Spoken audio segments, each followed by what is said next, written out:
Sveiki, draugai. Na ką, reikia parodyti jums šių metų mano pomidorų derlių, o derlius tikrai yra puikus. Galim pažiūrėti, pilna pomidorų, labai gerai šiemet pavyko su Gold Medal, fantastiški. Aišku, dabar kai užėjo karščiai, tai čia visi pomidorai beveik per 2 dienas paėmė ir beveik prinoko, bet nuostabu. Štai čia iš Madeiros, labai įdomaus skonio, labai skanus, tokie savotiški.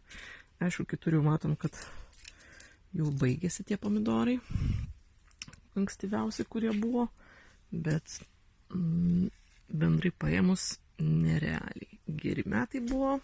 Patinka pomidoram, kai būna karšta ir sausa. Tai vat, čia tokie mikro.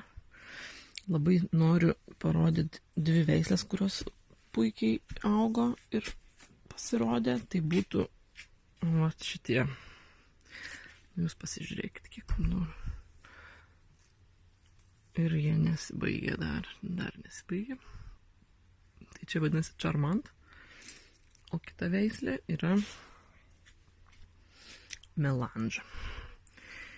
Labai skanus, tokie dryžuoti šiek tiek.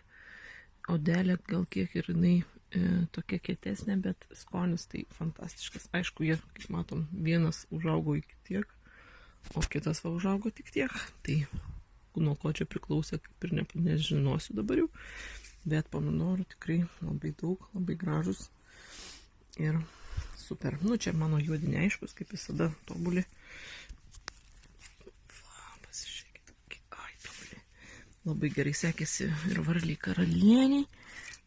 Oi, čia net negaliu parodyti. Jaučia širdis kokios puikios, jau reiks skinti, virti padažą kokį nors žiemai, bus labai gerai. Tai va, Perun irgi, kaip visada, puikus.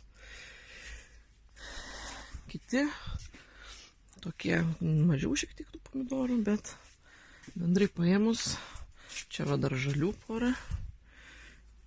Bendrai paėmus tikrai metai labai buvo geri ir galime džiaugtis, kasdien valgom, kasdien mėgaujamės savo pomidorais.